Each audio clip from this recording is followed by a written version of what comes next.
السلام علیکم to all.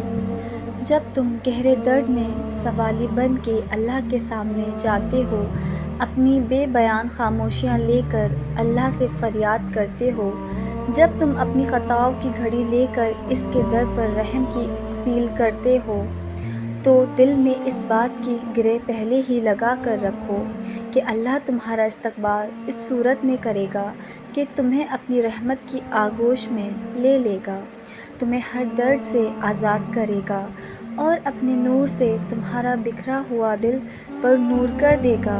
بس اس کی طرف آنے کی دیر ہے۔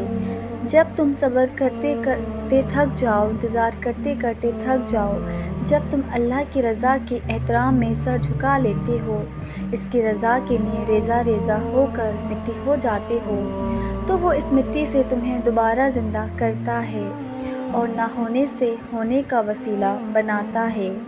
اور سمجھ جاؤ کہ اب معجزہ روبرو ہونے والا ہی ہے، یعنی تمہاری دعاؤں کی قبولیت یا پھر قبولیت سے بڑھ کر کچھ ملنے والا ہے۔ رسول اللہ صلی اللہ علیہ وآلہ وسلم کا فرمان ہے، بندے کی آزمائش اس کے دین کے حساب سے ہوتی ہے۔ اگر وہ اپنے دین میں پختہ اور مضبوط ہو تو اس کی آزمائش بھی زیادہ ہوتی ہے، اگر اس کا ایمان کمزور ہو تو اس کی آزمائش اسی حساب سے کم ہوتی ہے۔ بندے پر مسلسل آزمائش آتی رہتی ہے، حتیٰ کہ وہ اسے پاک کر دیتی ہے۔ وہ زمین پر چل پھر رہا ہوتا ہے اور اس کے ذمے کوئی گناہ نہیں ہوتا۔ تمہارا ہی صبر ہے سب سے بڑی طاقت ہے۔ تمہیں ابھی تک اپنی منزل کا پتہ نہیں چلا، اس کا مطلب ہرگز یہ نہیں کہ تم مایوس ہو کر چلنا ہی چھوڑ دو۔ تم اب تک یہ جان نہیں سکے کہ تمہارے لیے کیا بہتر ہے اور کیا نہیں۔ اس کا مطلب یہ تو نہیں کہ تم دعا کے لیے ہاتھ اٹھانا بند کر دو۔ تم جس سے رابطے میں رہنا چاہتے تھے وہ تمہیں نہیں ملا، اس کا مطلب یہ نہیں کہ تم اللہ سے رابطہ ہی توڑ دو۔ یاد رکھو، جو راستے اللہ تعالیٰ سے جڑتے ہیں وہ بہترین ہو جاتے ہیں۔ اللہ تعالیٰ کی طرف جانے والا ہر راستہ دل کو سکون بخشتا ہے۔ ایسے محسوس ہوتا ہے کہ اکیلے ہونے کے باوجود بھی کوئی ساتھ ہے۔ کسی انسانی سہارے کی تمنا نہیں ہے، کیونکہ اللہ ساتھ ہے۔ کوئی چھوڑ دے تو تب بھی دل تشکر میں ڈوبا رہتا ہے۔ ہم مصلحت سمجھ کر شکوے کے انبیاء لگا دیتے ہیں، وہ رحمان ہے، اس سے جڑنے والا غنی ہو جاتا ہے، اور اس سے جو جڑتا ہے وہ اس کے دل میں ہمیشہ کے لیے بس جاتا ہے۔ اور یاد رکھو کہ امید تو انہی کے لیے ہوتی ہے جو یقین رکھتے ہیں اللہ پر، اور مایوس بھی انہی کے لیے ہوتی ہے جو صبر کا دامن ہاتھ سے چھوڑ دیتے ہیں۔ کیوں تم نے خود کو الجھا رکھا ہے؟ کچھ طاقتیں جو تمہارے ہاتھ میں ہیں ان کو یوٹیلائز کیوں نہیں کرتے؟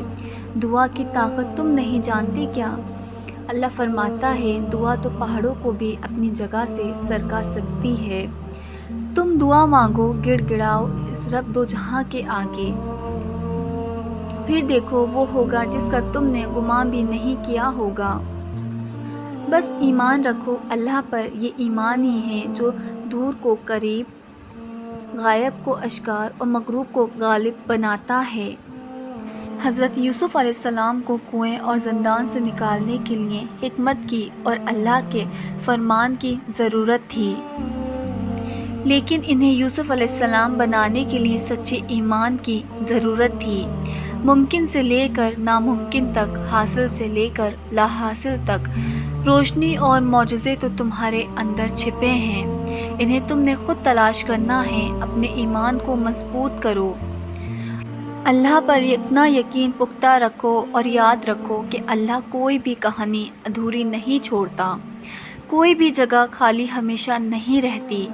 اللہ اسے ہمیشہ کسی نہ کسی بہتر چیز سے بھر دیتا ہے۔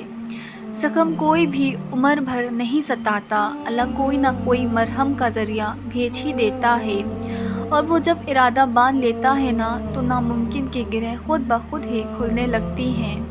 ارشاد ربی ہے، جب کوئی ٹوٹ کر تڑپ کر مجھے پکارتا ہے تو میں اس کی دعا قبول کرتا ہوں، اس کی تکلیف کو دور کر دیتا ہوں۔